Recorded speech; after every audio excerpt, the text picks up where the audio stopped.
Hello everyone, can you hear me? Yes, ma'am. Okay, so now we have to go to the applied part of canonical correlation analysis. Let me open another document. Okay, so as I said, the derivations are already over. So now we have to see some application. So here is one illustration. I think we did use this Karmark's data for cluster analysis. So this is the same data set. Now we are dividing the variables into two parts. X1 and X2 are price and value stability, and I'm sorry, this is supposed to be Y6, not T6. This is Y6. So X1 and X2 are price and value stability, and Y1, Y2, Y3, Y4, Y5, Y6 are kind of like features. So economy, service, design, sportiness, safety, easy handling. What is price? Price is of course related to price. I think I might have mentioned at the time of cluster analysis that this is a German data set. So 1 means good and 6 means bad. Okay. 1 means very good and 6 means very bad. So higher ratings are actually bad here. So it's kind of like ranking than rating. So price wise, if the car is very cheap, then you call it as a good car. So mark 1 for cheap cars. And value stability is mark 1 for cars whose value does not depreciate much with time. Every vehicle has initial price is of course high, but vehicles always depreciate in price. Means if you want to resell your car, you are never going to get the same price that you had earlier, that you had paid earlier. Correct? You are always going to get less, unless of course you are talking about some antique car. But normally vehicles depreciate, so their value goes on decreasing.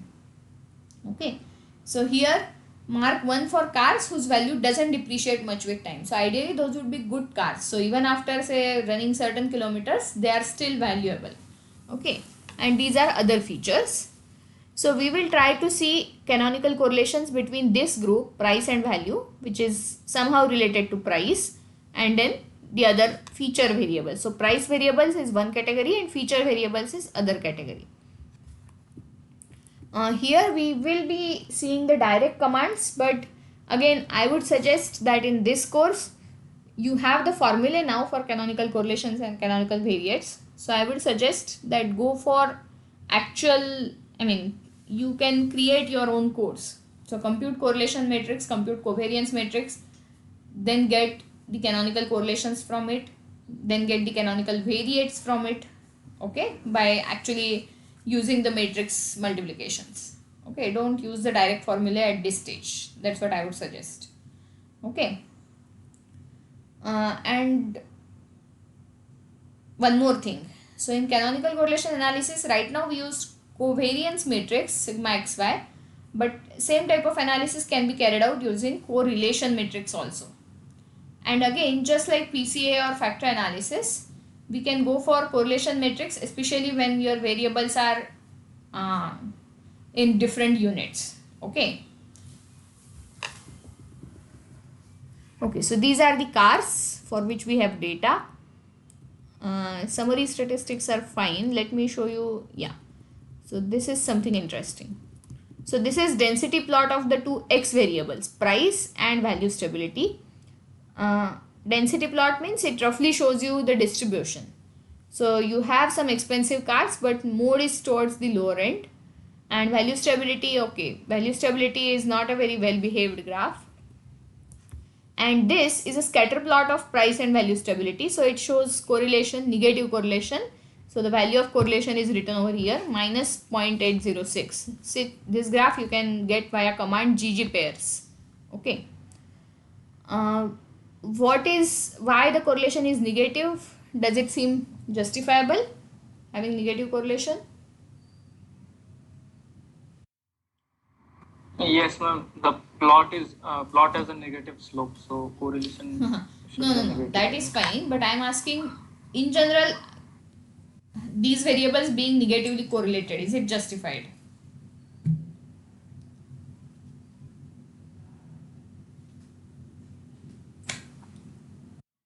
Can you, ma'am, actually I didn't get your question. Price and value stability. Before seeing the graph, did you expect them to be negatively correlated?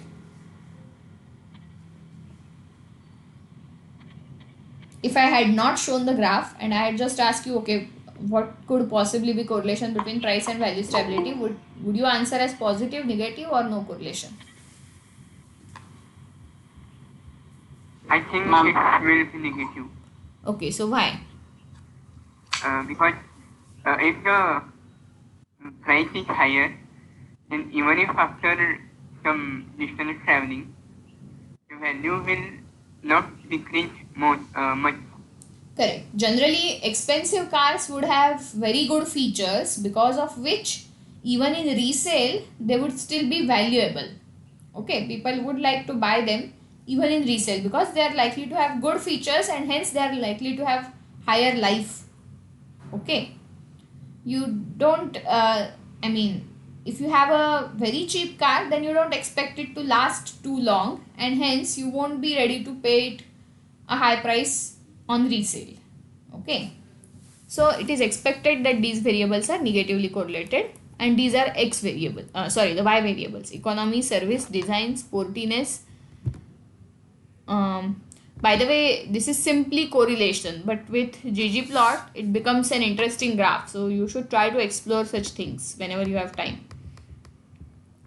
Okay, so here this correlation is quite high, 0.736.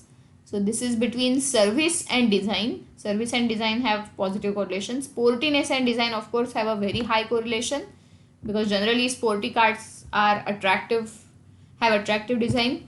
Safety and service also has a strong positive correlation. These are within group.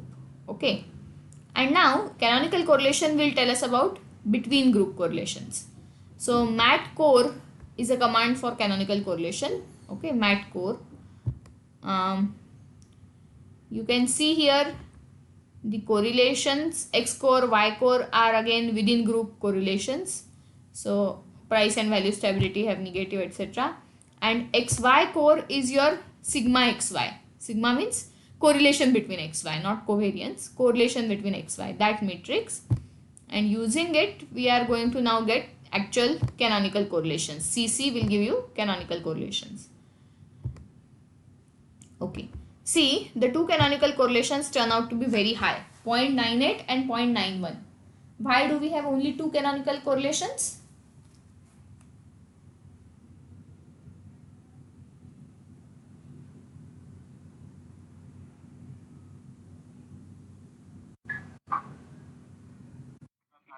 Because The minimum is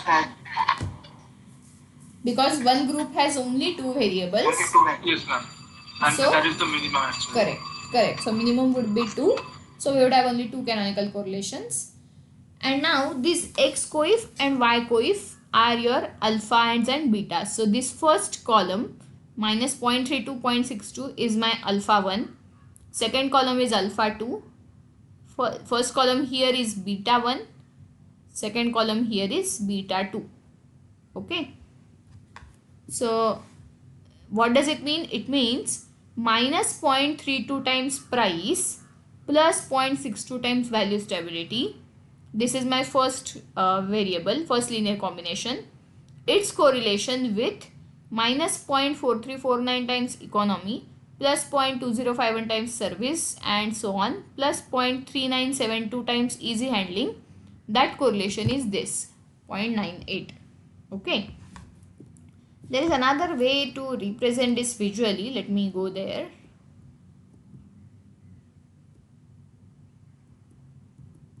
Okay. So this is an interesting graph. What does it tell me? So it basically gives me groups of variables which are correlated with each other. So you can see here we saw that design and sportiness had very high correlation, hence they are together. Similarly, price and value stability had very strong negative correlation, hence they are on the opposite extremes. Okay, as far as x-axis is concerned. On y-axis, safety and service also had very strong positive correlation, so safety and service are together, okay, very close to each other. And generally this inside line is for 0.5. You can see here dimension 1 0.5, dimension 2 also 0.5. So this things outside the circle are generally significant. Things inside the circle, generally those correlations are not really significant. Okay. So what have they plotted? They have plotted correlation of each canonical variate with variables in its own group. Let me show here. See, this is correlation X scores. What does it mean? It means that here we have calculated correlation of first canonical variate, that is alpha prime x with individual xi's. So alpha 1 prime x with price has this correlation. Alpha 1 prime x with value stability has this correlation. So because they are opposite in sign, the correlations are negative. So what does this tell me? Here anyway both are quite high, 0.9 and 0.9. But see, if I go to this beta, then easy handling has very low correlation in the first canonical variate. Okay, so what I would know is beta 1 prime y is not at all affected by the score on easy handling variable. Let me repeat. Correlation of beta 1 prime y with easy handling is very low. It is just 0.058. So it tells me that beta 1 prime y has very low effect of easy handling on it. On the other hand, factors like variables like service, design, sportiness, safety, they have very high effect on beta 1 prime y because their correlations are quite high. Is it making sense? Are you with me?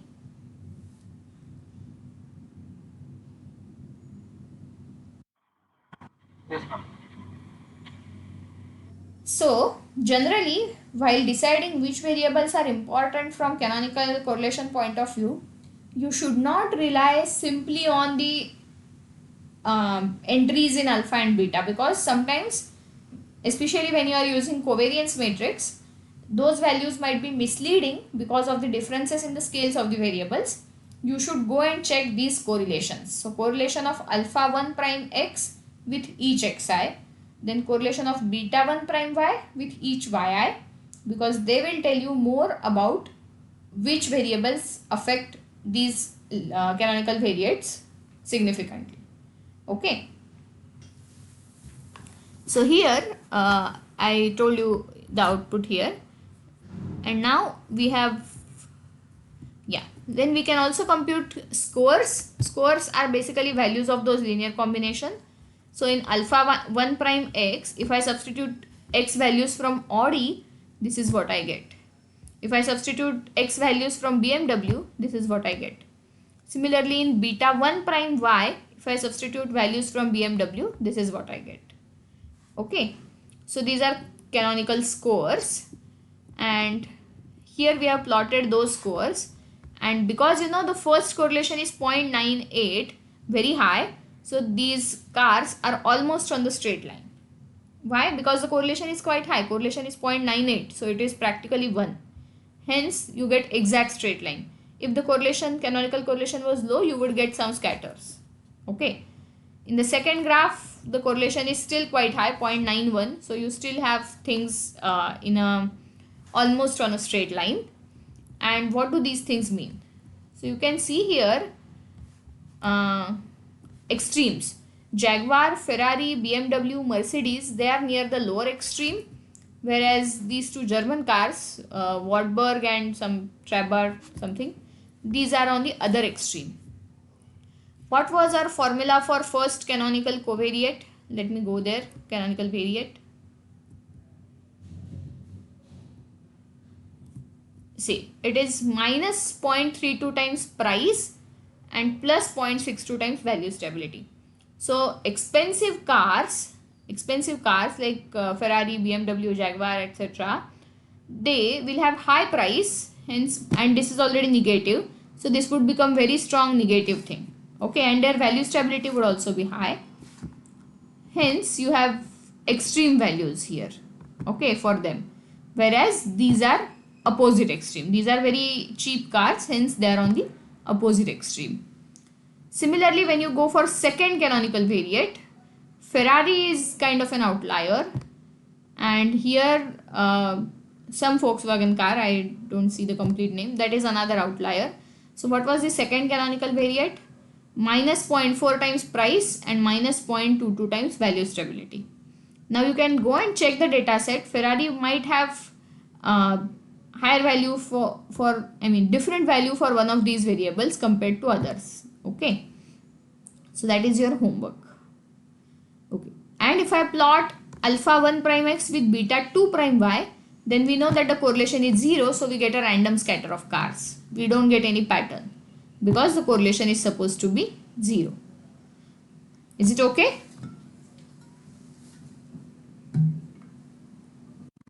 Yes, ma'am. Okay. So this was the textbook example. Now let us see some real data.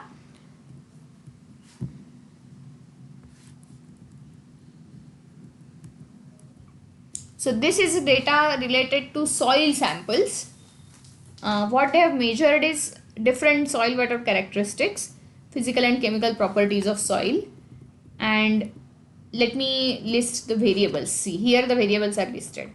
So x1 and x2 are soil water retention characteristics and soil water supply characteristics.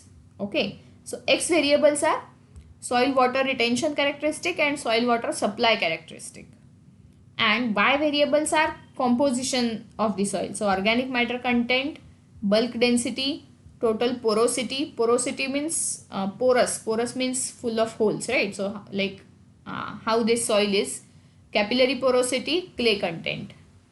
Okay, and then CCA was carried out. These are the variables, these are variates. So what we get here is let me show you. So they had 11 sites, 11 different locations from which they had collected the soil, and AI represents soil sample from the layer 0 to 30 centimeter depth for ith site, and BI represents soil sample from layer 30 to 60 centimeter depth for the same site. So total they had 22 samples, 11 locations, and from each location 2 readings, one for soil between 0 to 30 centimeter depth and another for soil between 30 to 60 centimeter depth. Okay, and then they plotted the canonical scores, and you can see here, see, if I compare as with respect to x-axis, A6, B6 are on opposite side, A5, B5 are on opposite sides, then B1, where is B1? Can you see B1? Yeah, A1, B1 are on opposite sides with respect to y-axis. Okay, so on the basis of this, they have written an interesting interpretation. Okay, so 12 are located in the second and fourth quadrant, and only 4 are located in the first quadrant. In other words, many soil samples have either relatively favorable SWRC or SWSC, but not both. So these 4 samples are those where you have both values to be good, means soil water retention capacity to be good and soil water supply capacity also to be good. Okay, why did they conclude that? Let me go and check the canonical variates. See, U1 is almost no contribution from x1 and 1.1 positive contribution from x2. U2 is almost no contribution from x2 and 1.027 from x1. So U1 is almost equivalent to x2 and U2 is almost equivalent to x1. Okay, so positive values on U1, U2 both would mean that soil water retention as well as soil water supply characteristics would be good, and that is happening only for 4 samples. Okay, then okay, so this suggests that there is a serious imbalance of soil water characteristics in the main tobacco growing areas of this Guizhou province in China. Further observations show that the 2 points AI and BI from the same location are in adjacent quadrants. So both points are located to one side of V1 or one side of V2, but never in diagonally opposite quadrants. Means at least in one characteristic they are alike. Okay, so we don't have them to be in diagonally opposite quadrants. which means that at least one variable will have similar value. Similar value means similar in sign. So it means that soil water characteristics of soil samples from these two depths are alike or consistent at least in one respect, either water retention or water supply. Okay, they don't differ in both. Okay, so such interpretations can be possible from score plot of, yes, okay. So what does it mean? That canonical correlation can be used to get some idea about the properties of entire data set with the help of this canonical variates. Okay, so this was one case study. Here we will stop our discussion on canonical correlation analysis. Okay, let me stop here. Thank you.